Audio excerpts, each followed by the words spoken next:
이동형의 뉴스 정면 승부. 이동형의 뉴스 정면 승부.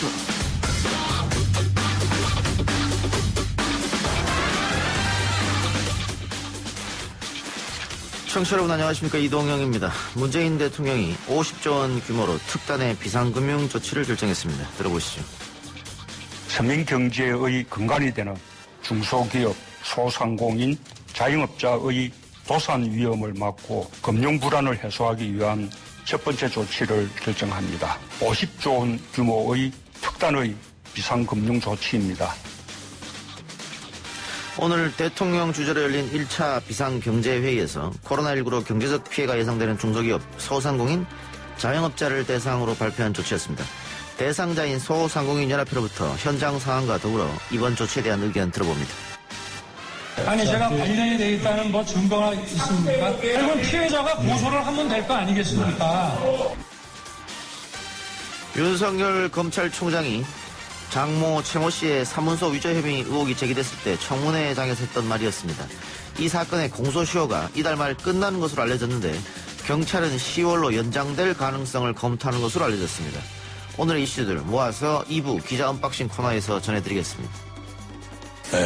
일부 지자체에서 재난기본소득에 가까운 성격의 긴급지원 정책을 펴고 있습니다. 바람직한 일이라고 생각합니다. 이런 코로나 포퓰리즘이야말로 지금 태어나는 아이들이 중형 세단차 한 대 값에 두 채를 지고 태어납니다.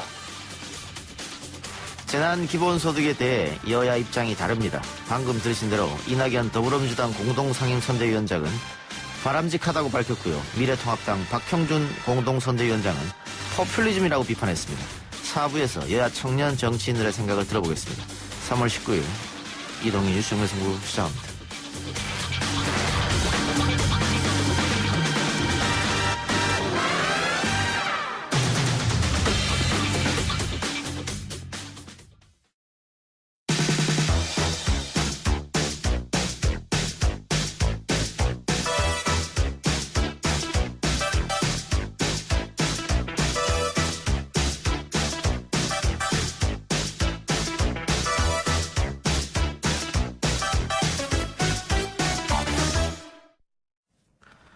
코로나19 여파로 우리 경제도 큰 타격을 받고 있습니다. 많은 분들이 경제적으로 어려운 시기를 겪고 있습니다만 그중에서도 소상공인들은 극한의 상황에 내몰리고 있다고 합니다.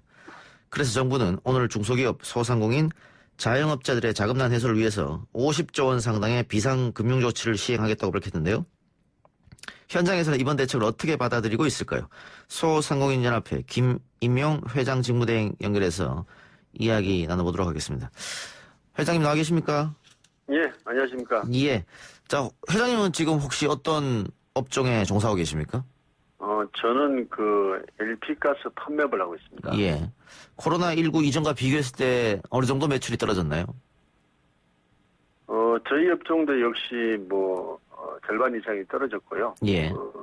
저희 업종은 연쇄 반응이라고 그러면 맞겠는데 일부 이제 음식 요식업이 매출이 떨어지면은 예.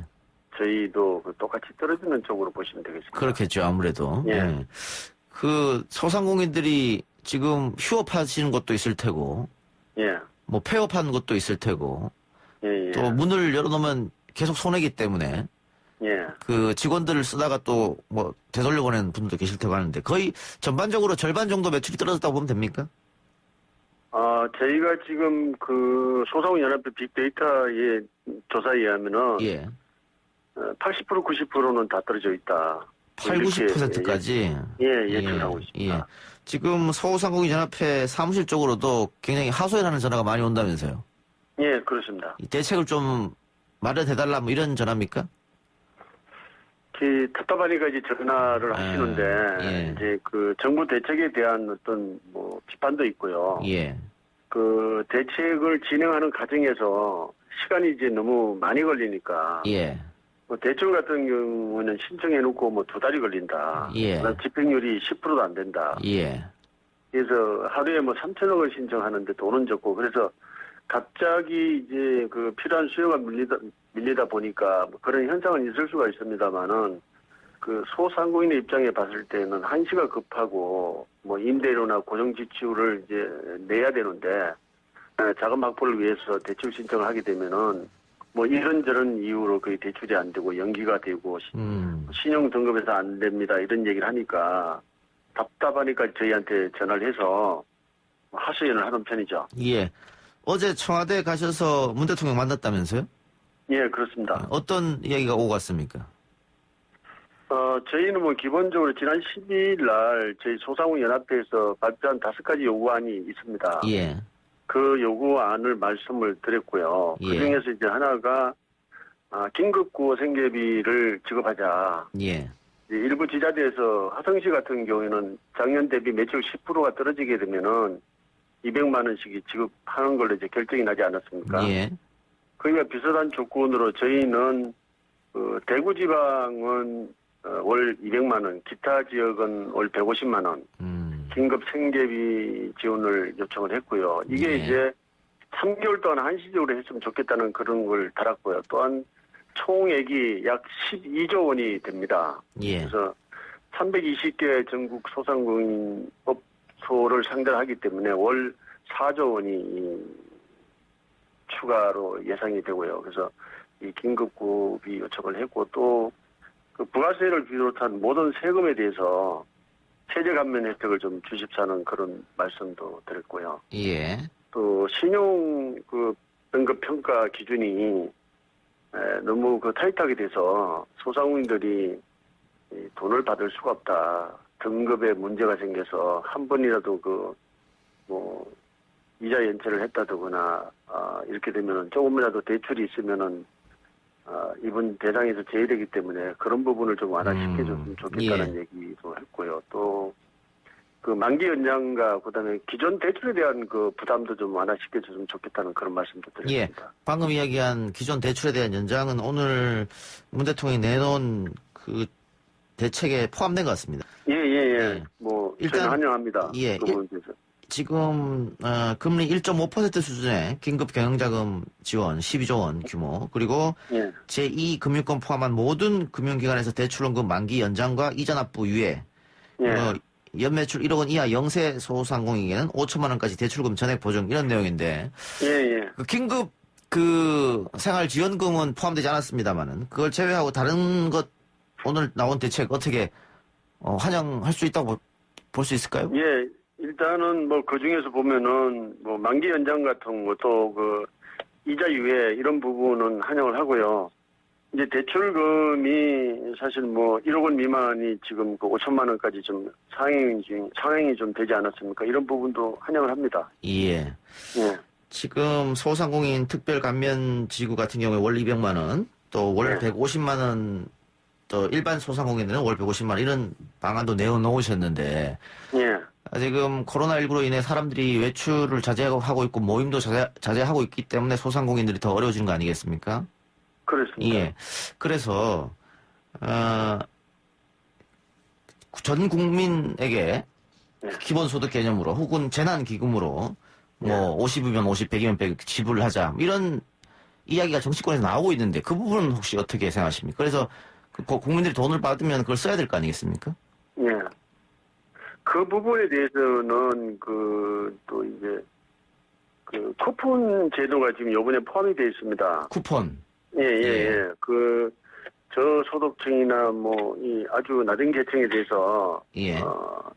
일부 그 쿠폰을 지급하게 되면 그 쿠폰을 시장이나 아니면 예. 로드샵에서 사용할 수 있게끔 예.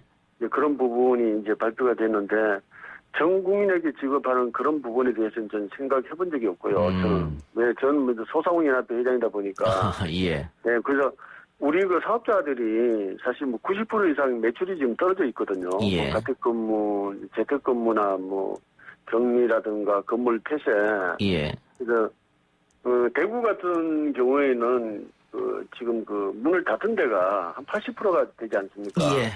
네, 대다수가 문을 닫았는데 이런 부분 당연히 보상이 돼야 될 거라 생각하고 이 사태로 인해서 이제 보게 되면 대다수의 소상공인들이 거의 뭐 임대료 보증금, 임대료라든가 월급을 지급하지 못해서 직원들을 내보내는 지금 이런 형편까지 오지 않았습니까? 예. 이런 부분에 대해서는 저희가 특별히 지급해야 된다고 생각하기 때문에 뭐 다른 부분은 생각해 본 적이 없습니다. 예. 예. 어쨌든 오늘 나온 대책 그 회장님께서는 환영한다고 하셨는데 현장 분위기도 확인해 보셨습니까? 좀 더 미흡한 부분이 이제 저희가 얘기했던 부분은 이제 그 부가세라든가 이제 가능한 전 부분의 세제 감면 대책 같은 걸 이제 예. 요구를 했는데 예. 이 부분이 사실은 뭐 여기서 빠졌고요. 이제 뭐 금리 인하나 이제 만기 연장 이런 부분은 저희가 환영을 합니다. 뭐 대출 부담금 완화 이런 부분 다 환영하고 이제 그럼 또 조금 부족한 부분은 이제 절대적인 게 이제 저희가 직접 지원을 해주자는 부분이 바로 그런 부분이거든요. 예. 그 부분은 사실은 지금도 좀 빠져 있고 나머지 부분은 뭐 환영을 합니다. 예. 긴급 자원 지원이라든가 혹은 부가세 면제 같은 면세 혜택 이게 좀 빠져서 아쉽다 이 말씀이죠. 예, 그렇습니다. 알겠습니다. 자, 회장님 지금 소상공인 또 자영업자들이 상당히 어려운 시간을 보내고 있습니다. 뭐 자영업자뿐만이 아니죠. 사실은 프리랜서 같은 경우에도 일거리가 없어서 많이 힘들어하는데 회장님이 대표로 힘내자고 한 말씀 부탁드리겠습니다. 그 전국의 그 600만 소상공인들은 지금 그 IMF보다 더 힘든 시기를 몸소 느끼면서 견뎌내고 있습니다. 뭐 IMF 때는 대기업이나 중소기업 제조나 이런 게 좀 힘들었습니다만은 그래도 소상공인들은 그나마 우리가 생각하기에 어느 정도 돌아갔다 이렇게 얘기를 합니다. 예. 근데 그 시기보다 더 힘든 시기를 보내고 있습니다. 그래서 국민들께서도 저희가 적극적으로 많은 노력, 안간힘을 다 쓰고 있습니다. 그래서 저희 소상공인을 바라보는 시선이 좀 더 따뜻한 마음으로 바라봐 주셨으면 하는 그런 부탁의 말씀을 드립니다. 예. 회장님 오늘 인터뷰 고맙습니다. 예, 고맙습니다. 예, 지금까지 소상공인연합회 김임용 회장 직무대행이었습니다. 1부 순서 마치고요. 2부 기자 언박싱 오마이뉴스 박종호 기자와 함께 돌아오겠습니다.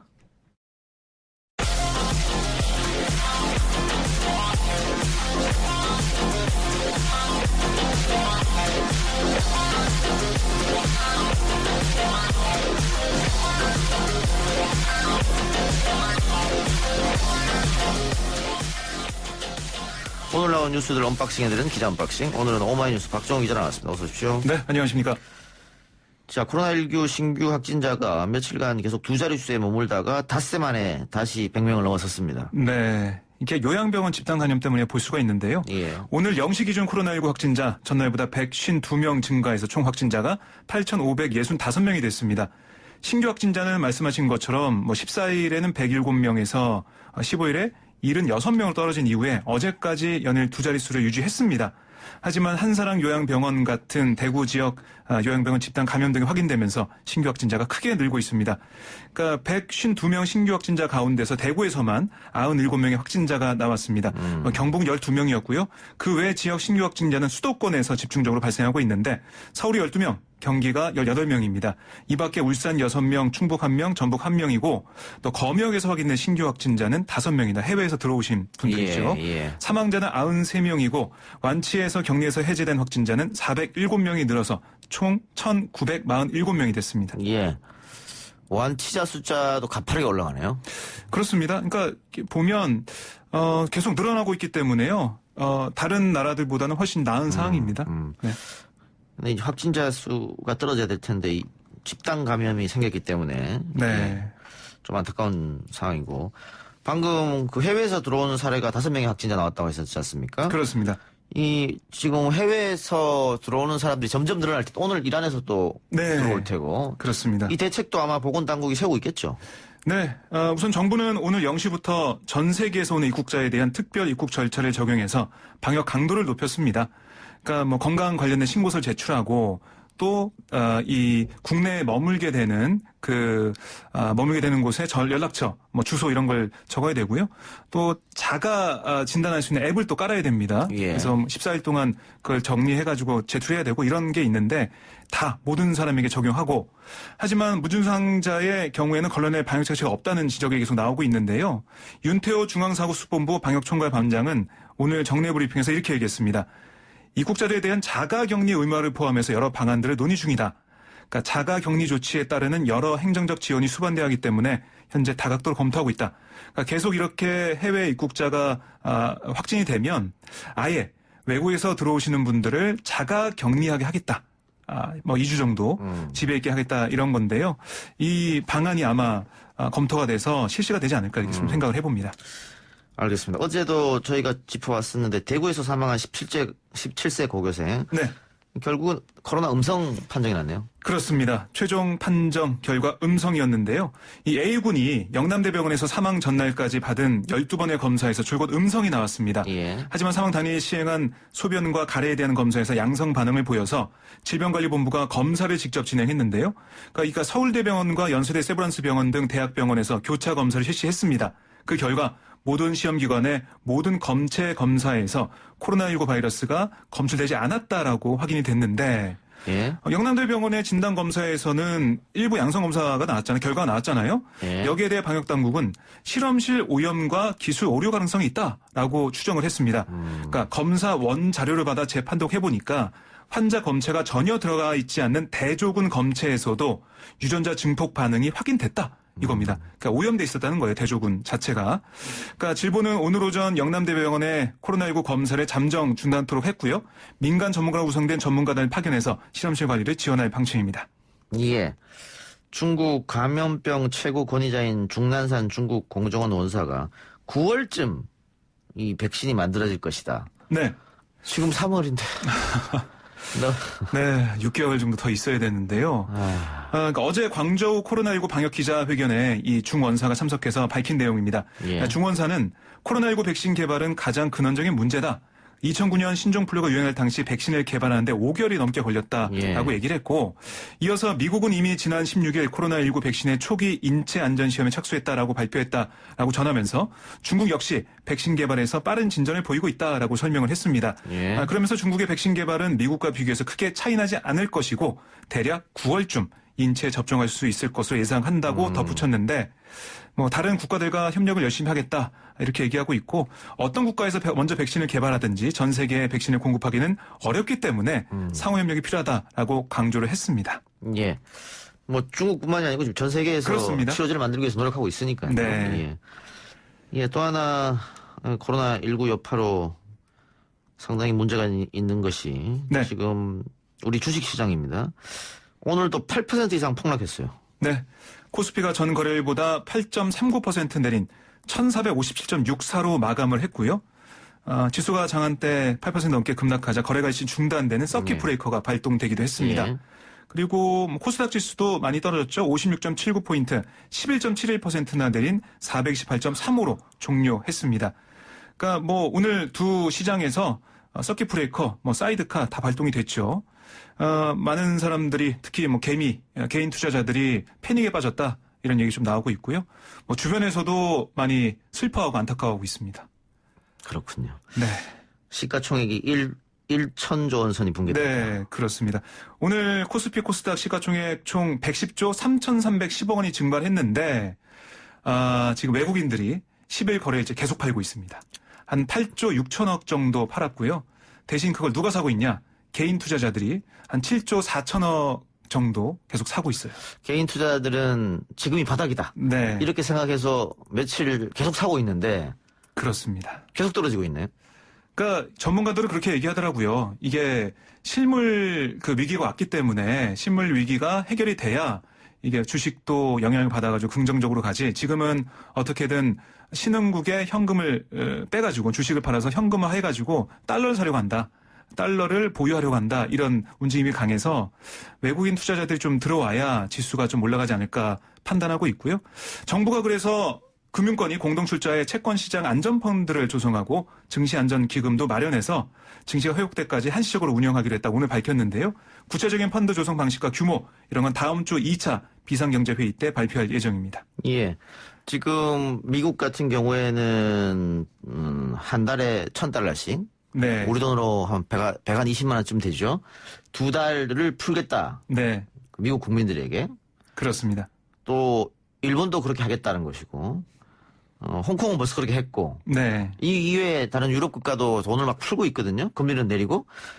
그럼에도 불구하고 주식시장이 전 세계적으로 네. 오늘 미국 증시도 폭락했단 말이죠. 그렇습니다. 살아날 기미가 보이지 않네요.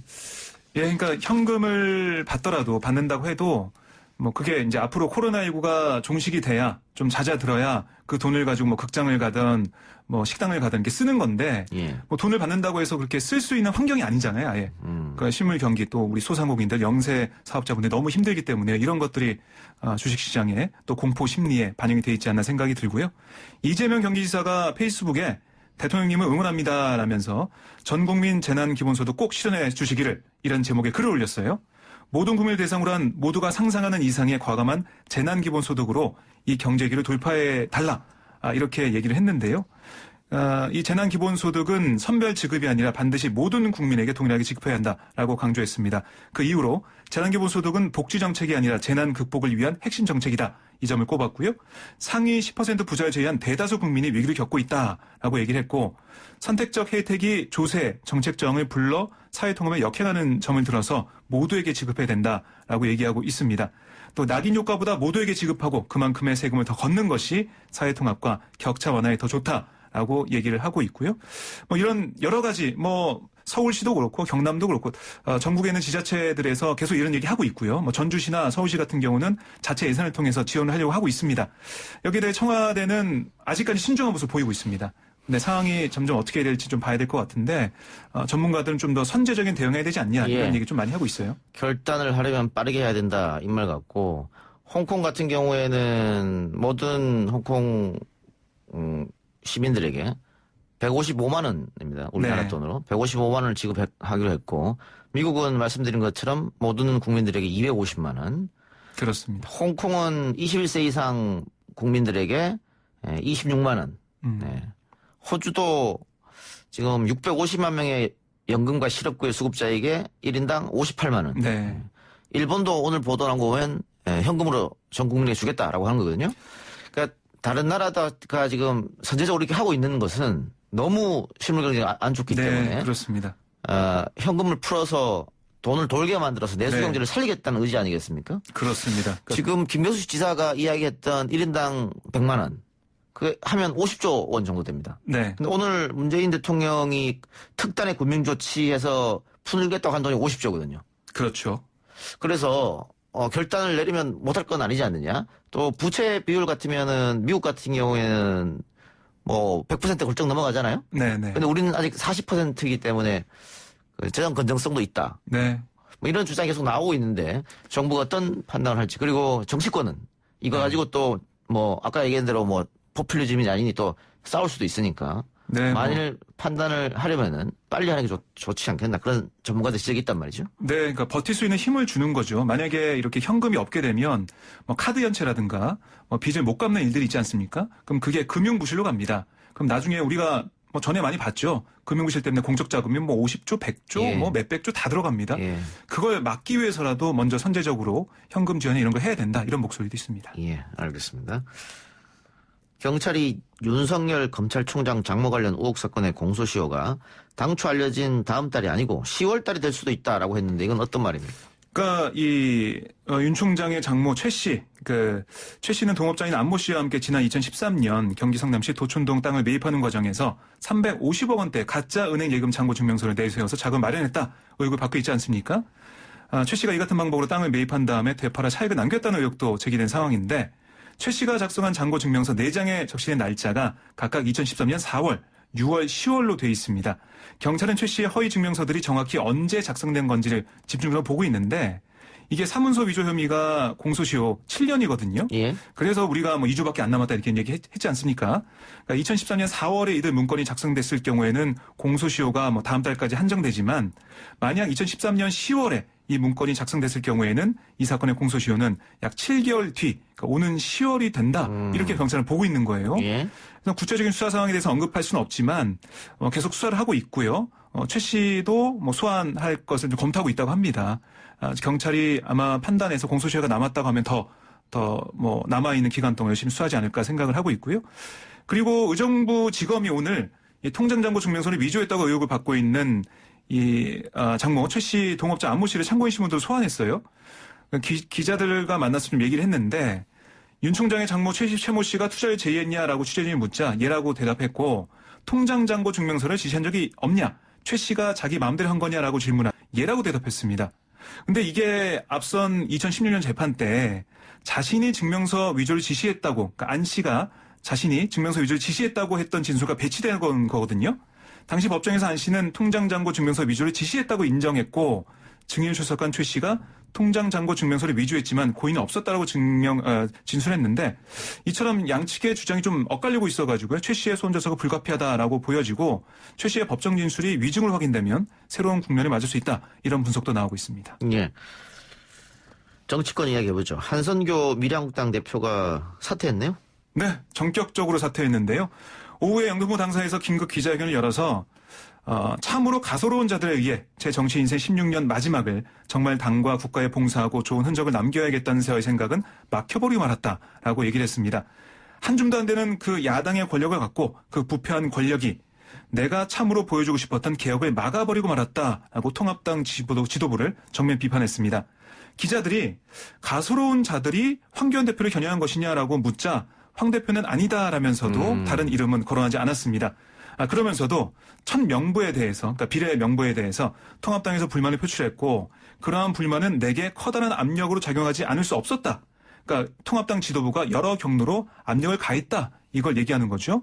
특히 지금도 어떤 세력들은 자기들의 정치적 이유로 당선권에 끼워넣고 싶은 인사들이 있다며 그 가소로운 자들이 그것도 권력이라고 자기의 측근을 갖다 박으려는 그런 모습들에 저는 물러서기 싫었다라고도 얘기했습니다.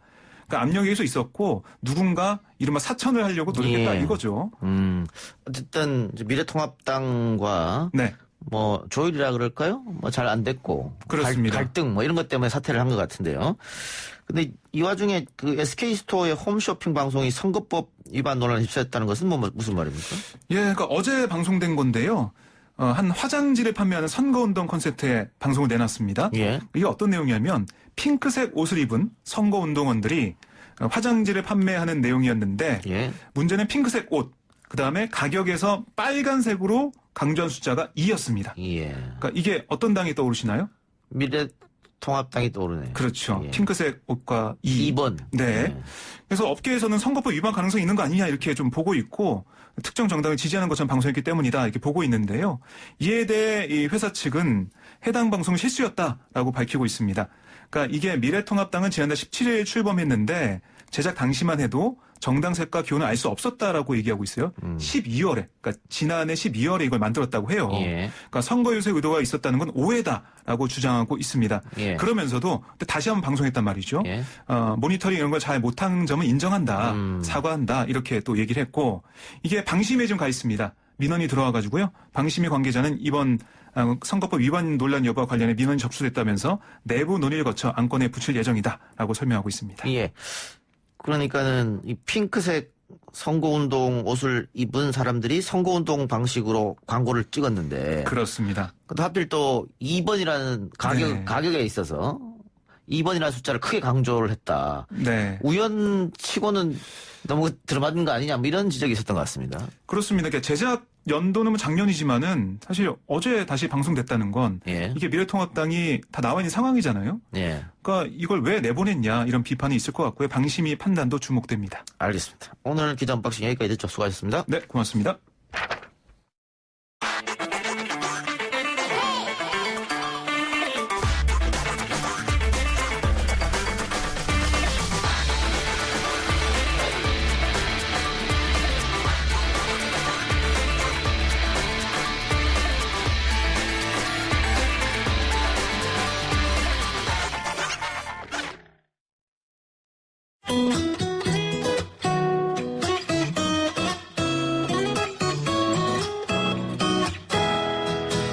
절대로 지치면 안 되고 쓰러지면 더더욱 안 되고 너무 힘들어도 포기하면 결코 안 되고 말고 안 되고 끝났다는 생각.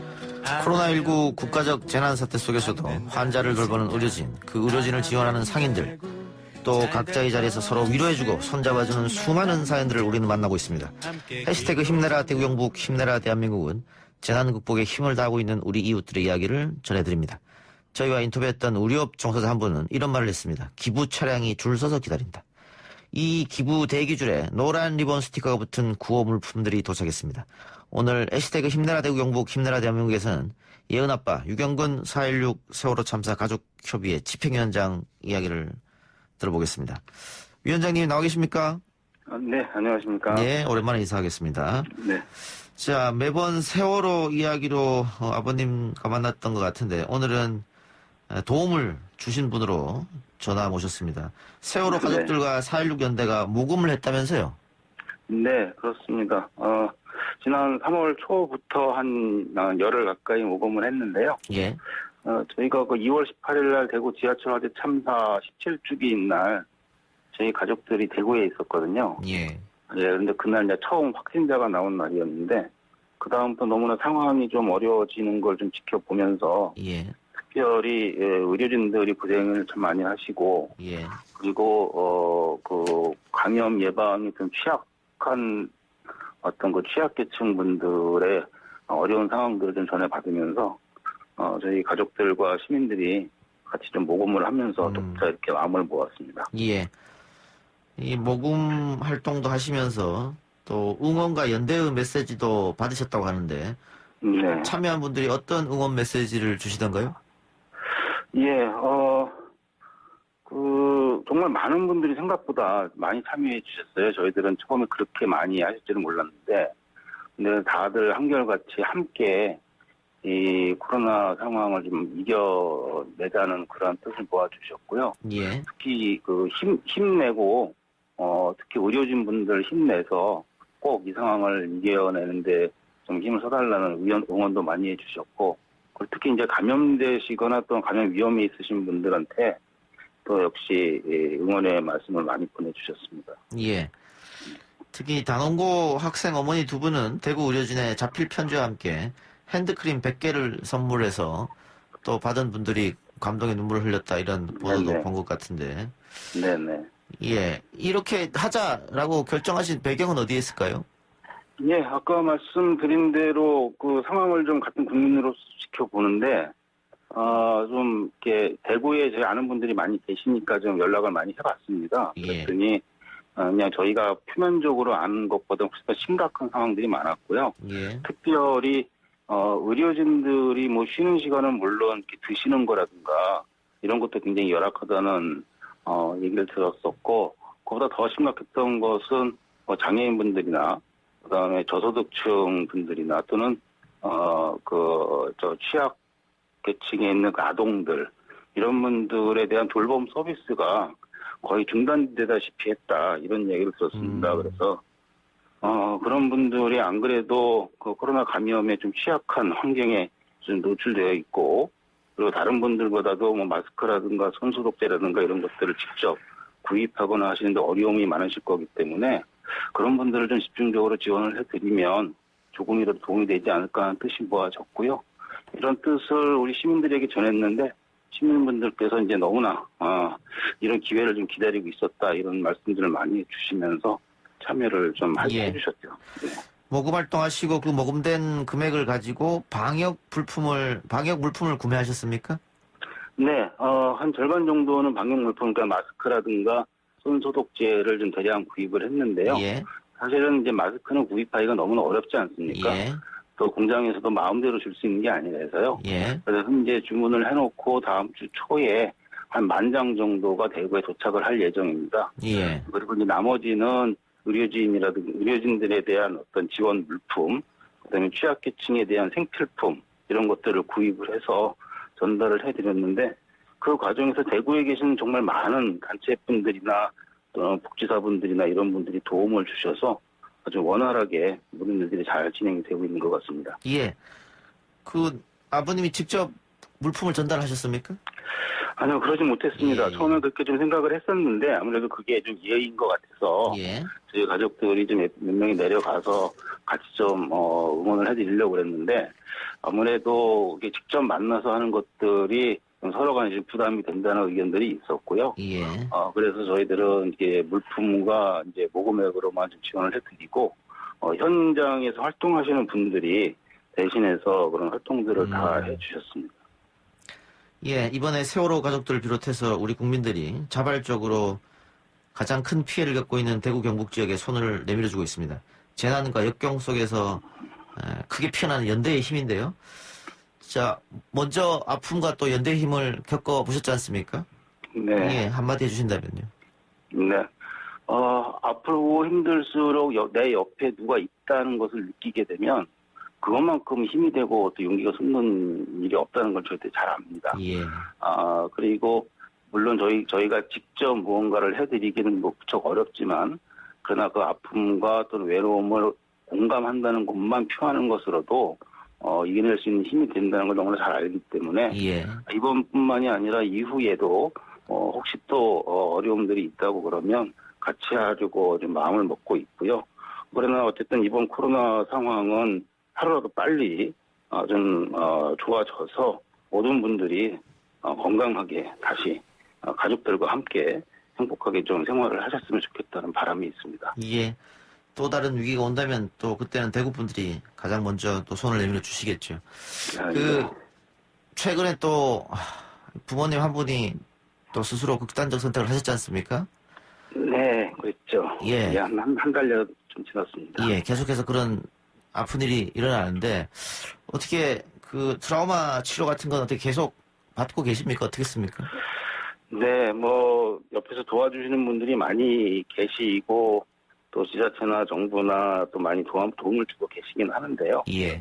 그런데 좀 극단적으로 사람 만나는 것을 좀 거부하시는 가족들이 좀 많이 있습니다. 예.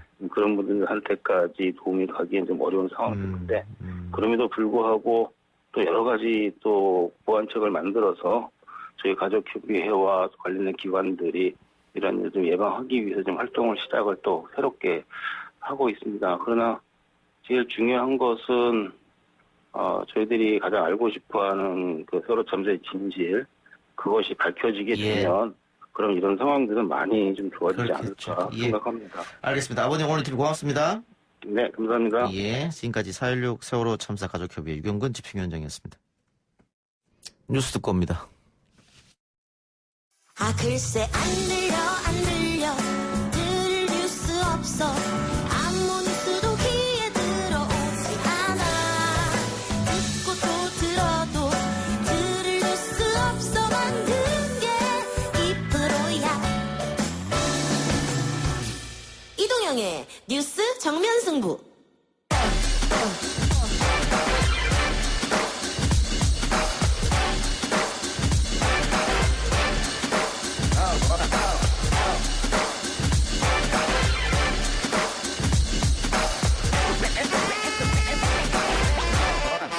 여론조사를 통해 민심을 읽어보는 시간, 민심은 숫자다 코너입니다. 오늘도 오피니언 라이브 윤희용 여론분석센터장, 리얼미터 이택수 대표 나왔습니다. 어서 오십시오. 네, 안녕하십니까.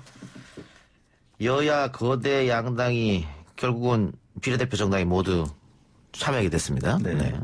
꼼수다 아니다 뭐 얘기가 있었습니다만 다 참여됐고 코로나19 사태와 더불어 총선 최대 변수가 아니냐 이런 이야기 있던데 관련해서 여론조사 기관마다 다양한 분석을 내고 있는데 정리를 좀 이택수 대표님께서 해주시죠.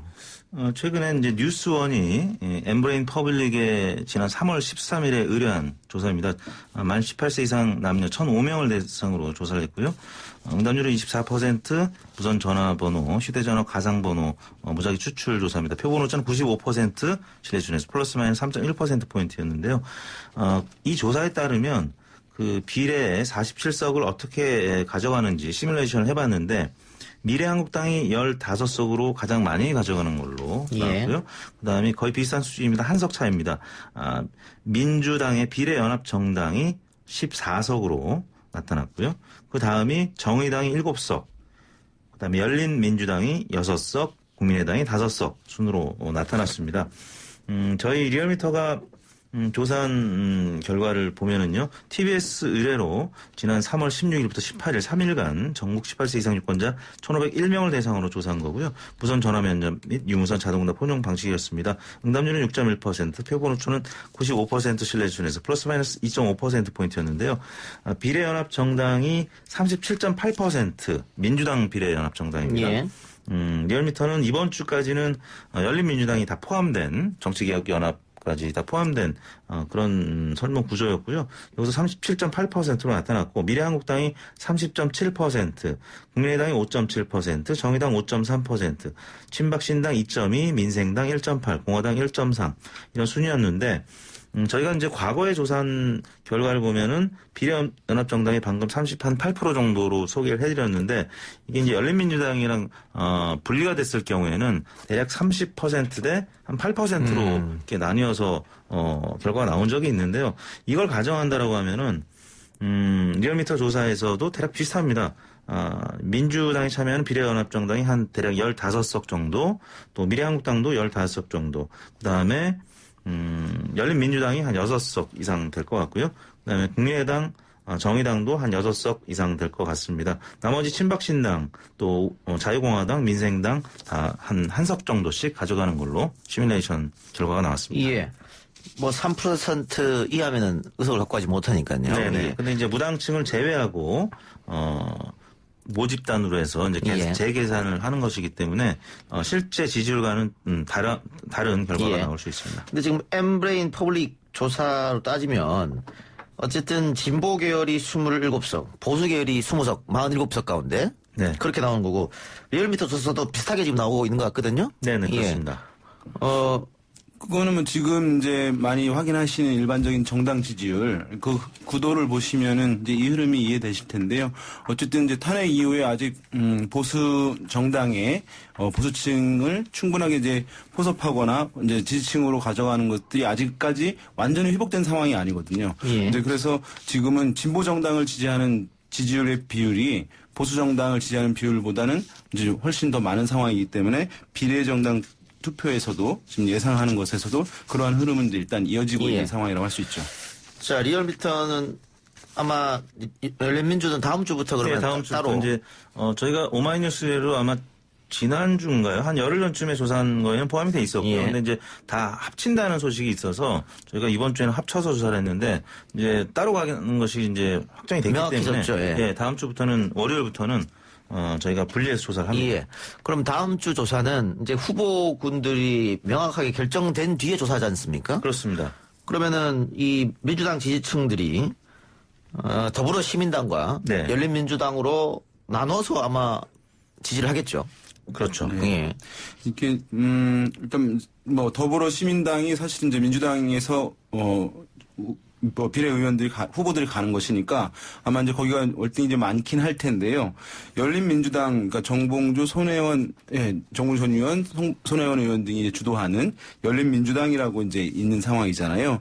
그래서 지금 처음에는 같이 이제 더불어시민당 등과 함께 합쳐질 것이다라고 하는 이제 시각들도 있었는데 지금 이제 보도 등에 따르면 이제 독자 완주를 할 것으로 이제 보이는 상황이거든요. 그래서 약간 지명도 있는 인물들을 이제 비례 후보로 이렇게 이제 순위에 놓고 할 것으로 보이는데 그러니까 이제 좀 지난번 조국 장관 국면에서 어떤 이제 정치인들에 대한 또는 정치 그룹에 대한 이제 선명성을 중시하는 어떤 진보층에서의 이제 흐름도 상당히 생겼던 것 같아요. 그러니까 아마 열린민주당에서 이제 그런 부분들을 좀 이슈를 드러나게 되면 좀 약간 그때의 선명성을 좀 지닌 인물들을 놓게 되면 제가 봤을 때는 뭐 일정 수준으로 정의당 수준으로 이렇게 이제 비례 투표율이 정당 득표율이 나올 가능성도 저는 있어 보이긴 하는 그런 상황입니다.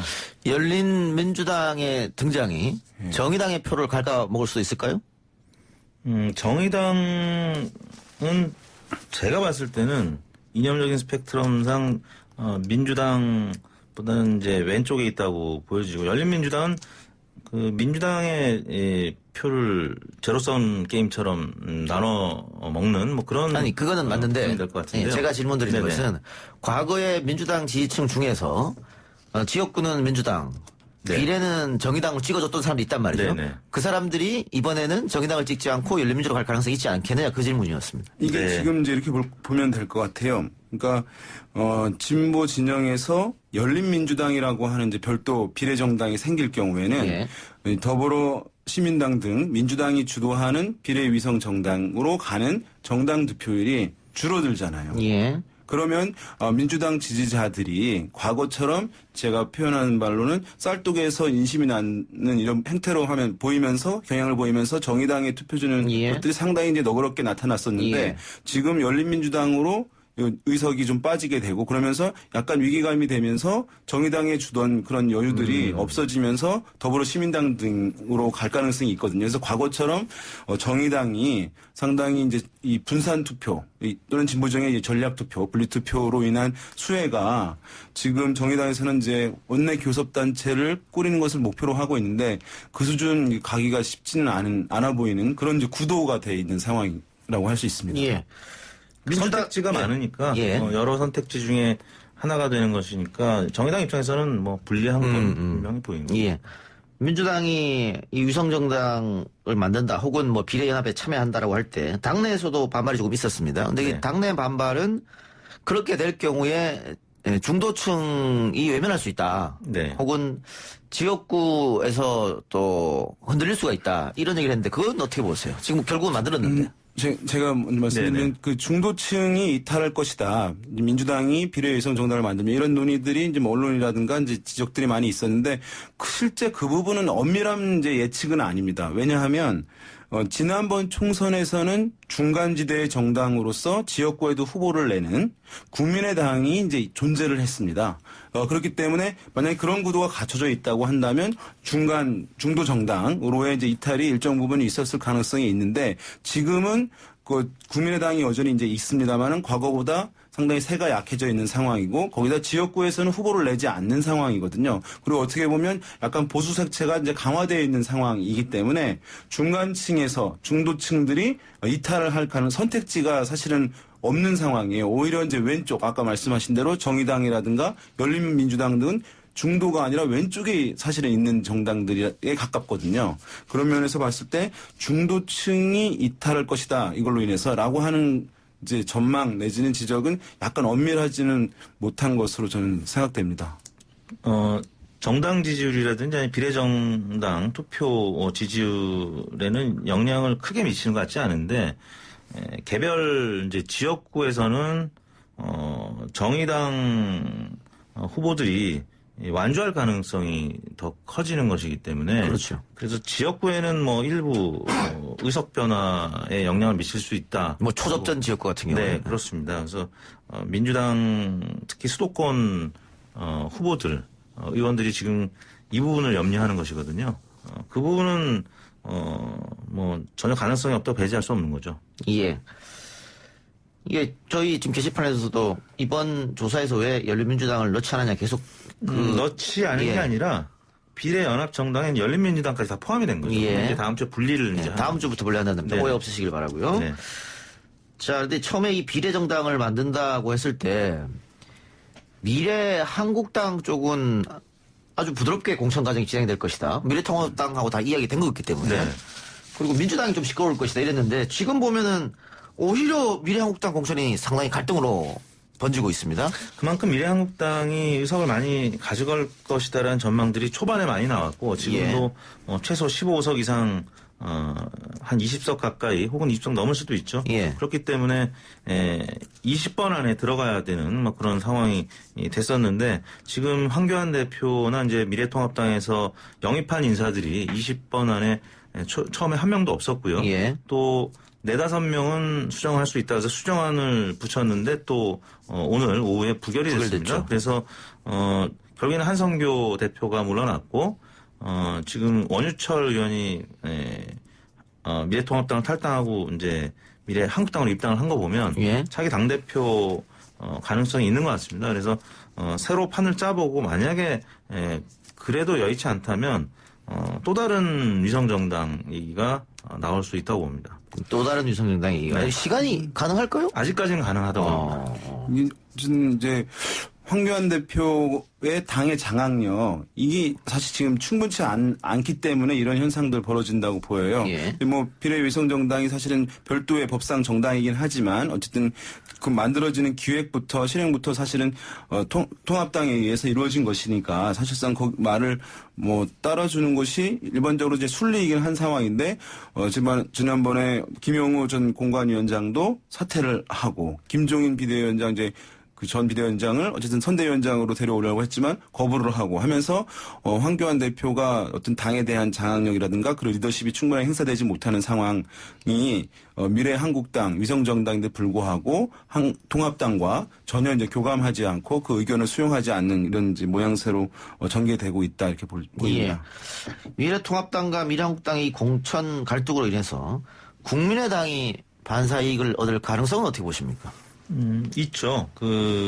지금 이제, 다시, 후보 순번 조정이 있을 텐데요. 예. 만약에 이제, 매끄럽지 않게 결과가 나온다라고 하면은, 황교안 대표의 리더십도 흔들릴 수밖에 없고, 또 공병호 미래한국당 공관위원장도 향후 이제 거치가 어떻게 될지 모르겠는데, 결국, 이 부분에서 실망한 분들이 갈 곳이 국민의당 외에는 친박신당이라든지 자유공화당 이 정도인데, 예. 일단 친박신당이라든지 자유공화당은 아직까지는 움직임이 크게 없습니다. 이제 유영아 변호사가 혹시 친박신당이라든지 자유공화당 쪽으로 가면은 또 큰 출렁임이 있겠지만 당장 국민의당 쪽으로 이 지지층 이탈표가 옮겨갈 가능성이 있는 거죠. 실망한 지지자들이 민주당을 찍진 않을 테니까. 네. 그러면 국민의당.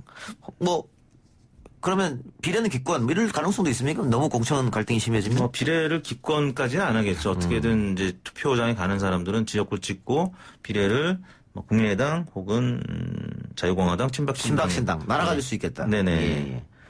알겠습니다. 자, 정당 지지율과 대통령 국정 수행 평가도 좀 살펴보죠. 네, 저희가 이제 지난 월요일부터 수요일까지 3일간 전국 18세 이상 유권자 1,501명을 대상으로 TBS 의뢰로 리얼미터가 조사한 거고요. 유무선 자동답 혼용 방식이었고 전화 면접도 혼용했습니다. 95% 신뢰 순에서 플러스 마이너스 2.5%포인트였고요. 대통령 국정수행평가는 이번 주 소폭 올라서 0.7%포인트 오른 47.9%, 부정평가는 0.2%포인트 낮아진 48.9%, 부정평가가 1%포인트 높은 상황이긴 합니다만 긍정평가가 이번 주에 약간 반등세를 보였습니다. 정당 지지율 같은 경우는 민주당이 40.9%로 0.6% 낮아졌고요. 미래통합당은 미래한국당과의 지금 갈등에도 불구하고 35.1%로 이번 주 3%포인트 올라서 창당 이후에 최고치를 기록했습니다. 선거가 다가오면서 보수층이 미래통합당 쪽으로 결집하는 모습인데 이 주 후반에는 미래한국당과의 갈등이 최고조로 이루어졌기 때문에 좀 반등세가 꺾일 가능성이 있고요. 국민의당이 3.9%, 정의당 3.2%, 친박신당 2.5%, 민생당 1.6%, 민중당 1.5%, 공화당 1% 순으로 나타났습니다. 예. 무당층이 8.6%로 2.3%포인트 떨어졌는데, 무당층은 떨어지고 미래통합당 지지율이 3% 오르고, 역시 선거가 다가왔기 때문에, 네. 이런 결과가 나타났다고 보여지겠고, 정의당이 1.1%포인트 하락했는데, 비례대표 후보자들에 대한 논란, 이렇게 영향을 미쳤을까요? 그것도 있고, 지금, 비례 정당들 간의 이합집산이라고 할까요? 정치개혁연합, 또 시민을 위하여 등등, 열린민주당도 마찬가지고, 계속 논의가 그쪽에서 지금 많은 보도들이 나오고 있기 때문에 정의당이 약간 소외된 측면이 있죠. 기사 언급량도 좀 줄어들었을 거고요. 그러다 보니까 최근 들어서 좀 약세를 보이고 있는데 비례대표 또 정당 지지율에서는 5% 6% 정도 나오고 있기 때문에 비례정당 정당 투표 지지율이 향후에 더 이제 관심이 가는 대목이고 그 부분을 좀 주목을 해야 될 것 같습니다. 예. 더불어민주당 응답자들 가운데 20대 응답자들이 민주당 지지한다 해서 굉장히 많이 빠졌네요. 네, 그렇습니다. 이번 주 뭐 경제 지표들도 많이 좀 안 좋은 상황에다가 또 계약도 막 각 대학이 뭐 연기되거나 온라인 수업으로 지금 바뀌고 있고 뭐 지금 경제 부분, 뭐 취업 부분 뭐 다 지금 어렵다 보니까 20대 가장 민감하게 반응을 하는 것 같은데요. 또 주 후반에는 좀 그 상황은 바뀌고 있는 모습을 지금 보고 있는데 오늘 내일 조사를 좀 지켜봐야 될 것 같습니다. 예, 계약 문제, 그다음에 경제적 문제 네. 이런 게 겹쳐서 20대가 11% 정도 빠졌네요. 네, 크게 빠진 거죠. 대통령 국정수행 평가 아까 말씀해 주셨는데 네. 긍정평가는 올라가고 부정평가는 더 내려갔다. 이거는 어떻게 코로나19 사태를 정부가 지금 잘 막고 있다 이렇게 판단한 건가요? 네, 원래 이제 이것은 여러 번 말씀드렸습니다만 이제 대통령이 일을 잘하냐 못하냐라고 했을 때 이제 잘한다라고 하는 평가인데요.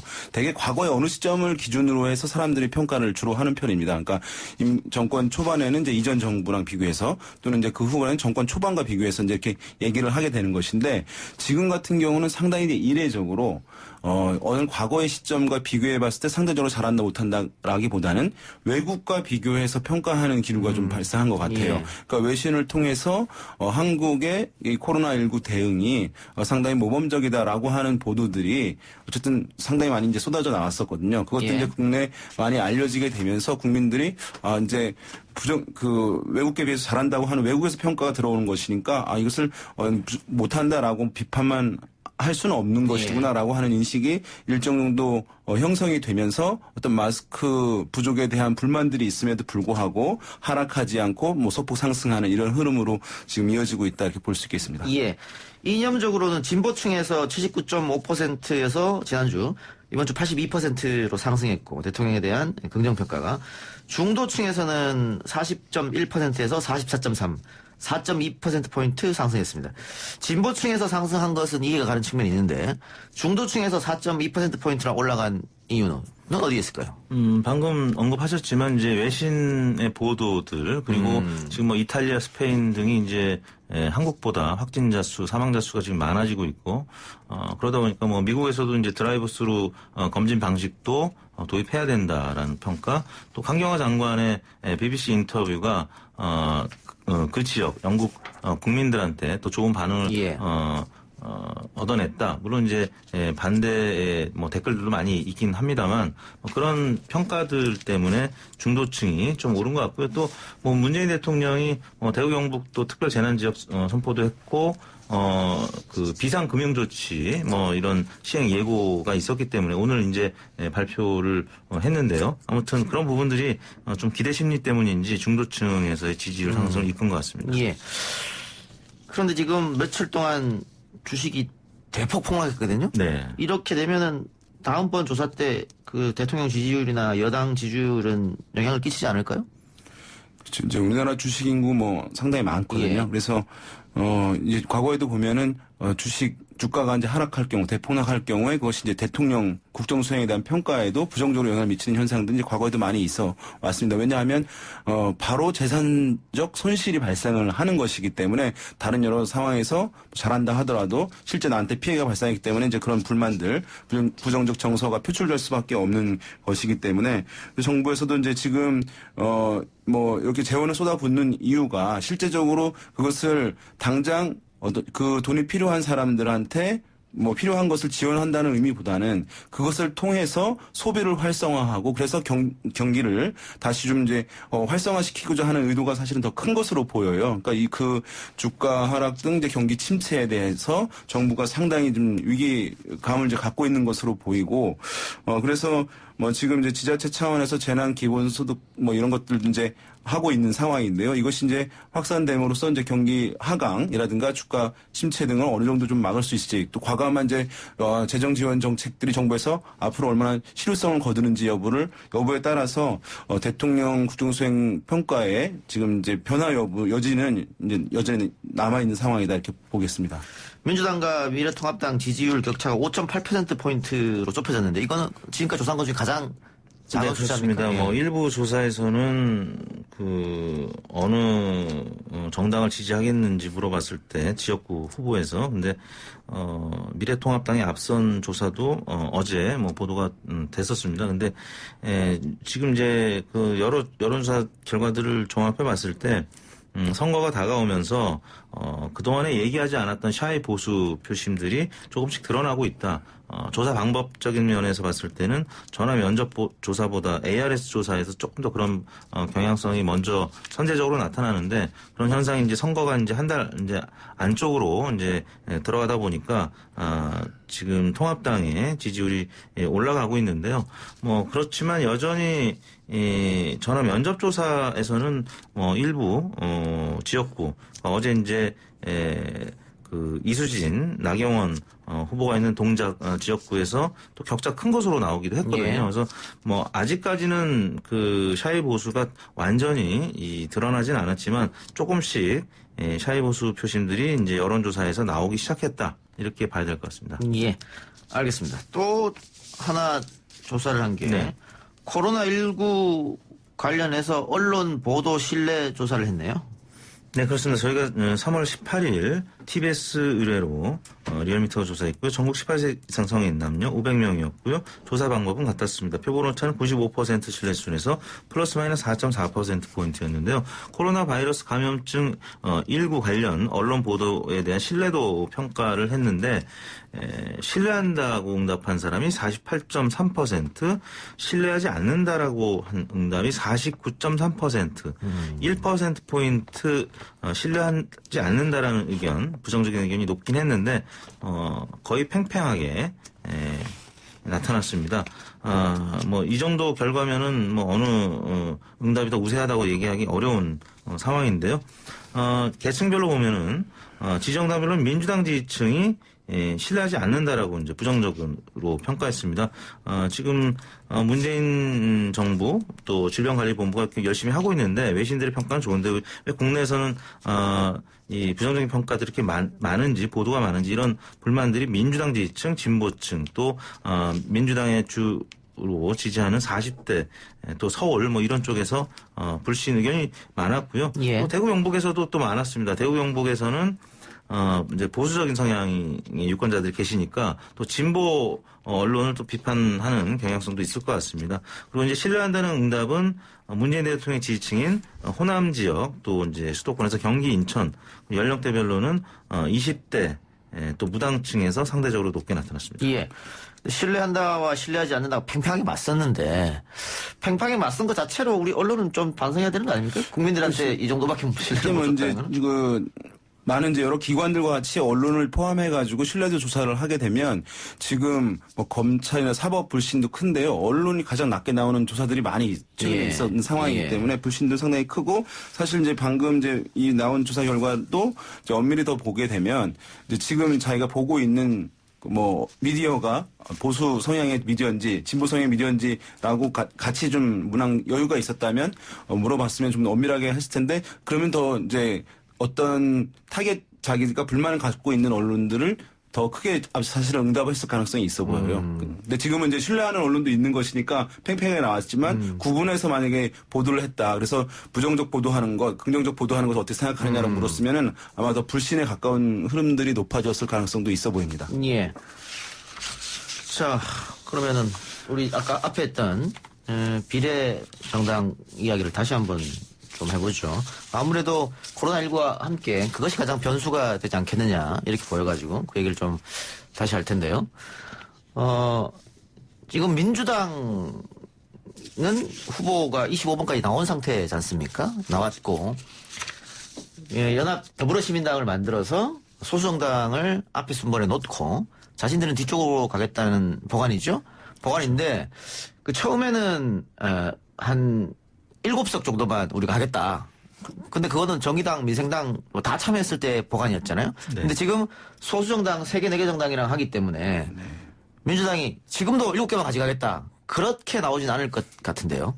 그렇죠. 이 악마는 디테일이 있죠. 그러다 보니까 이제 정치개혁연합은 이제 뭐 빠지게 됐고 또 다른 일부 정당이 빠지게 됐는데 이제 구체적으로 이제 숫자를 조정하는 과정에서 지금 그 뭐 더불어 시민당이 참여하는 다른 주체들이 지금은 우호적이지만 향후에는 의석 한 석 때문에 또 잡음이 나올 수 있고 지금 미래통합당, 미래한국당처럼 상당히 또 갈등이 표출될 가능성이 있기 때문에 이 선거 때까지는 여러 변수가 남아 있을 것 같습니다. 예. 이제 미래통합당과 미래한국당이 합쳐졌을 때의 의석보다 민주당으로서는 이제 비례 의석을 많이 확보하지 못하게 되면 일당이 안 될 수도 있다고 하는 그런 이제 우려를 하고 있는 것 같아요. 그래서 이제 여러 가지 비난과 비판에도 불구하고 또 약속을 어겼다고 하는 비판에도 불구하고 지금 처음에 말씀하신 대로 한 7석뿐만 아니라 좀 더 이제 확대해서 이제 비례 의원들을 확보하려고 하는 그런 것을 좀 의도하고 있는 것 아니냐. 그래서 이제 그러면서 받는 비판은 어쩔 수 없는데 아마 현실적인 차원에서 그것을 이제 선택한 게 아닌가 이렇게 보여집니다. 예. 그리고 지금 더불어시민당이죠? 민주당과 함께하는 네. 소수정당의 당대표들의 전력. 한 명은 뭐 미성년자 성추행 전력이 있다가 나와 있고 또 한 명은 유사 역사학을 뭐 띄웠던 사람이다. 뭐 이런 얘기가 지금 돌고 있는데 그것이 또 그 민주당 지지층이 투표할 때 어떻게 영향을 미치겠습니까? 그런 전력들이? 그렇죠. 이제 구체적으로 시민 후보를 추천받아서 여기도 이제 순번이 정해질 텐데 순번이 확정되는 순간 다른 당, 이 미래한국당도 그랬고 정의당도 그랬지만 뭐 이런 불미스러운 사건에 휘말린 분들이 또 상에 포진되게 되면 뭐 각 언론들이 가만히 있을 리 없죠. 그러면 그런 부분들이 소개가 되면 당연히 이 비례 정당 투표 지지율도 영향을 받을 수밖에 없고요. 그 과정 속에서 열린민주당 또 정의당 이쪽으로 또 지지율이 좀 흘러갈 가능성도 배제할 수 없는 거죠. 과거에는 뭐 지역구 후보 위주로 이제 이런 이제 비판, 공세 이런 것들이 이제 많이 있었거든요. 비례 후보들과 대상으로 타겟으로 한 이제 논란들이 없던 것은 아닙니다만은 포커스가 이제 지역구 의원들, 주요 인물들 중심으로 이루어졌던 것인데 이번에는 어쨌든 비례에서의 준연동형 되게 되면서 각 정당이 상당히 집중하고 있는 상황이고 그 정당의 비례 의석들을 했을 때 우리의 이제 의석이 늘어날 수 있는 것이기 때문에 지금 이제 비례 후보들 그 명단을 보고 각 정당이 상호가 이제 문제점을 찾아내서 비판하고 하는 흐름들이 막판까지 상당히 비례 후보 명부를 대상으로 이루어질 가능성이 지금 매우 높은 그런 상황이고 그것은 뭐 열린민주당도 있고 정의당도 있고 더불어시민당도 있고 또 이제 보수정당 국민의당까지 다 그것의 중심으로 이루어질 것으로 보입니다.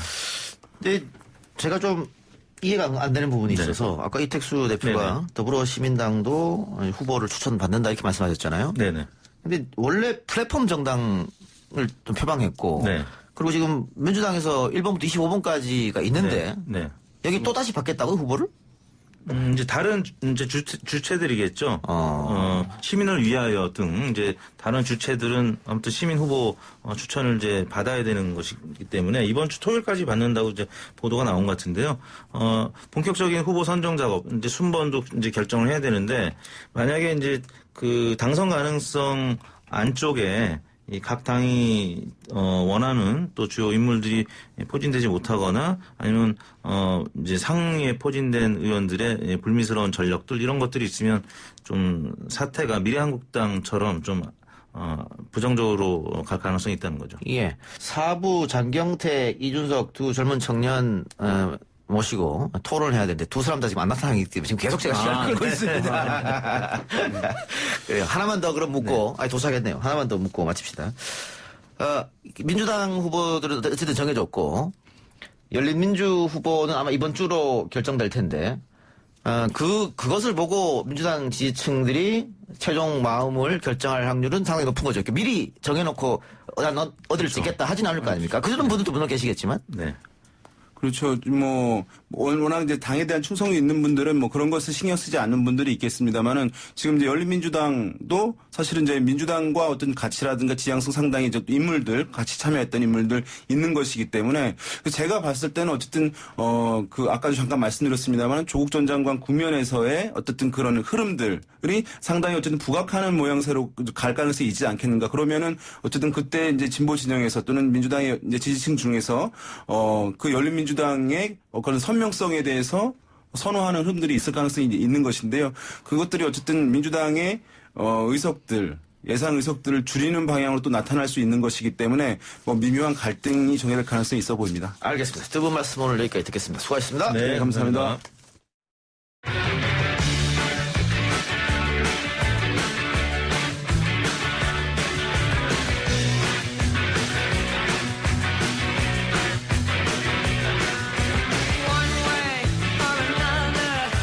화이트나도 이동의 뉴스 정면 승부 4부. 젊은 정치인들의 생각을 들어보는 시간인데요. 장경태 전국청년위원장은 10분 지각하셨고 이준석 최고위원은 한참 달려오고 있습니다만 아마 도착을 못할 것 같습니다. 예, 지금의 교통 상황상. 자, 근데 장경태 위원장 당장 오늘 지각한 이유는 당장 내일 경선이에요. 오늘부터 시작을 했고요. 오늘 10시부터 시작을 해서 내일까지 이틀간 안심번호 ARS 투표 방식으로 진행되고 있습니다. 네. 그 동대문을 지었고 원래 민병두원 지역구였습니다만 컷오프 됐고 그리고 이제 민주당이 청년 전략 지역으로 선택했고 그래서 지금 청년 두 분 장경태 청년위원장 김현지 코로나19 대책 추진단 부단장 이렇게 1대1 대결이죠. 네, 예. 그렇습니다. 제가 뭐 이렇게 언론 보도나 혹은 이 커뮤니티 여론을 보니까 팽팽하는 것 같아요. 네, 뭐 많은 분들이 어찌됐건 새로운 또 정치 신인들의 어떤 경합에 대해서 기대를 하고 계신 것 같고요. 또 젊은 국회를 만들어야 된다는 그런 국민적 염원이 아마도 이번 더불어민주당 경선 과정에서도 표출되고 있는 것 같습니다. 예. 근데 민병두 의원이 무소속으로 나간다던데요? 아마 고심을 하고 계시는 것 같은데요. 예. 네, 아무래도 이제 4년 전 뭐 사례를 말씀하시는데 좀 그 사례와 지금의 사례는 좀 다른 것 같습니다. 예를 들면 4년 전에는 저희 더불어민주당이 야당이었고요. 또 비대위라는 정말 당원 단계를 뛰어넘는 무소불위의 권력을 가진 김종인 대표께서 사실 사천에 가까운 공천을 하셨기 때문에 그런 불합리한 부분들이 많았지만 이번에 저희가 집권 여당이거든요. 문재인 정부의 성공적인 국정 운영을 위해서 노력해야 되고요. 또 한편으로는 뭐 당대표가 사천하는 과정이 아니라 모든 위원회가 시스템 공천, 당원 단계에 의해서 공천을 진행했기 때문에 4년 전 상황과 좀 비교하기는 어려운 것 같습니다. 그래서 민병두 의원이 결국은 출마하지 않을 것이다라고 판단하는 겁니까? 뭐 아마도 민병두 의원님께서도 막 고심이 대단히 억울하시고 고심이 크실 텐데요. 예. 대부분 아마 지혜로운 판단을 하셨기 때문에 또 예. 그렇게 결과가 나올 것으로 기대하고 있습니다. 알겠습니다. 이준석 최고하고 전화 연결로 한번 여쭤보죠. 이준석 최고 연결됐습니까? 네, 안녕하세요. 예. 자, 지금 미래통합당, 미래한국당 공천이 갈등으로 번졌습니다. 이거 결국은 지역구 선거에도 영향을 미칠 것 같은데 어때요? 영향을 미칠 수도 있고요. 그런데 예. 뭐 사실 지금 뭐 제가 어떤 방송에 더맨더머라고 표현했거든요. 예. 그 비례 이 정당, 비례 위성 정당 또는 자매 정당과의 관계에 있어서는 제 1당과 2당이 둘 다 지금 더맨더머 상황입니다. 예. 그렇기 때문에 저는 뭐 지금 미래한국당 같은 경우에는 한성교 대표가 오늘 사퇴하면서 어쨌든 방향성이 정해져서 이제 결론이 나는 것 같은데 저는 민주당 같은 경우에도 비례연합정당 제가 오늘 최고위원회에서 지적했지만은 예. 이거는 그 현재 형식을 보면은 그 민주당이 가진 득표력으로 소수 정당의 후보들의 보증을 서주는 거거든요. 예. 근데 과연 지금 나오는 소수 정당들 뭐 가자 무슨 당 이런 것들이 예. 제가 봤을 때는 뭐 당의 역사도 길지 않고 그런 상황 속에서 굳이 이제 배려를 받아야 되는 그런 소수 정당이냐. 제가 오늘 뭐 그 가자 환경당이라는 곳에 정강 정책이나 이런 것을 언급하면서 제가 당에서 오늘 그 비판을 좀 했는데요. 예. 가서 검색해 보시면 무슨 플라스틱 뚜껑을 뭐로 바꾸자가 당의 첫 번째 정당 정책입니다. 그러니까 뭐 이런 걸 봤을 때 제 생각에는 이걸 그 진짜 연대를 하자고 할 정도의 가치가 있는 걸 연대라고 했으면 국민들한테 왜 이 플라스틱 뚜껑을 바꾸는 목적을 가진 당과 저 집권 여당이 꼭 연대를 선거연대를 해야 되고 이분들한테 의석을 사실상 보증해서 줘야 되는 거에 대해서 예. 좀 설명을 해야죠. 알겠습니다. 그거 없이는 예. 안 됩니다. 예. 하여튼 양당이 다 문제다 이렇게 결론 짓고요. 오늘 지금 시간이 없어가지고 제가 하나만 더 묻고 전화통화 끊을게요. 자, 재난 기본소득 어떻게 판단하고 계십니까? 지금 홍콩은 한다 그러고 미국도 앞으로 홍콩 같은 건 150만 원, 미국은 250만 원, 일본도 지금 할 계획이다 이렇게 오늘 보도가 나왔던데 우리나라에도 도입해야 됩니까? 어떻습니까? 누구한테 물어보신 거예요? 이준석 최고. 네. 예. 아니, 사실 재난기본소득이라는 것이 처음에 김경수 지사가 기본소득이라는 단어를 붙이면서 굉장히 견해를 모호해졌는데요. 예. 원래 보수 쪽에서 받아들이는 또 일반적으로 얘기한 기본소득이라는 거는 기존에 있는 여러 가지 지원의 행정적 비용이 크니까 그걸 다 없애고 기본소득으로 통합해서 제공하자라는 취지거든요. 예. 그거에 대해서는 보수도 공감대가 어느 정도 있어요. 그런데 예. 이거는 긴급 생활안정자금에 가까운 것이고 예. 재난 수당에 가까운 언급입니다. 그런데 예. 거기에 기본소득의 아이디어를 끼워 넣으면서 굉장히 모호해졌는데 예. 제가 지금 100만 원 보편 지급 안으로 이야기되는 김경수 지사 안을 한번 간략히 비판해 보자면은 예. 소득이 줄어드신 분들에 대해서 지원하는 것은 저를 포함해서 미래통합당도 매우 찬성입니다. 예. 그런데 예를 들어 전국민 보편적으로 100만 원 주자라는 것은 예를 들어 공무원이라든지 아니면은 근로자라든지 여러 이유로 뭐 소득이 변하지는 않은 분들, 뭐 코로나 때문에 밖에 활동은 덜해서 소비가 줄었겠지만은 소득이 줄지 않은 분들에 대한 지원까지 포함하고 있거든요. 선별적으로 하자는 말씀이죠? 그렇죠. 그래서 반대로 이제 자영업자나 제가 뭐 택시 운전하시는 분들, 제가 택시 미터기 볼 줄 알아가지고 가서 가스 충전소에서 미터기 좀 보여달라고 하니까 하루에 이제 산악금이 18만 원 이렇게 되는데 전역조가. 근데 지금 10만 원 이렇게 매출 찍으시는 분도 많으세요. 예, 알겠습니다. 이런 분들은 100만 원 정도의 손해가 아니라 그보다 더 큰 손해가 나는 분들도 있으니까 아까 말했지 꼭 필요한 분들에게 100만 원 그 이상의 지원을 하자라는 취지로 저희는 나가고 있습니다. 예, 자 반론 들어보죠. 장경태 최고. 네, 좀 아무래도 저랑 생각이 확실히 다른 것 같은데요. 물론 지금 소상공인과 자영업자들의 상황은 여의치 않습니다. 그런데 이 기본소득의 개념 자체가 보편적 복지의 개념에서 세금을 내는 국민의 평등한 권리를 이야기하는데요. 이 평등한 권리를 이야기하는 이 부분에 대해서 세금을 많이 내는 분의 권리도 당연히 보호해야 되지 않겠습니까? 그렇기 때문에 기본소득의 개념 자체는 국민 기본급이다 이렇게 이해하시면 되지 국민의 어떤 초과수당이 아니기 때문에 모든 어떤 소득의 차이에 상관없이 기본적으로 국민에게 보존받고 지원받아야 되는 금액을 얘기하겠습니다. 예. 자, 이쪽 최고. 선별적으로 지원하자는 건 뭐 의미는 알겠는데요. 미국이나 홍콩이나 싱가포르나 호주나 지금 거의 다 모든 국민들한테 제공하자 이건데, 외국도 이렇게 하니까 우리도 할 수 있는 거 아니겠습니까? 선별적보다? 자, 저는 그러면은 여기서 아까 말했듯이 소상공인이나 아니면은 뭐 택시 운전하시는 분들, 이분들이 직접 가서 이제 이야기를 해보잖아요? 그럼 그분들 같은 경우에는 기본소득을 만약에 줄 부분이 있으면은 먼저 지금 당장 그런 자영업 하시는 분들, 개인 사업 하시는 분들이 지출해야 되는 가장 큰 비용이 다가오는 게 부가세 납부, 그리고 종합소득세 납부입니다.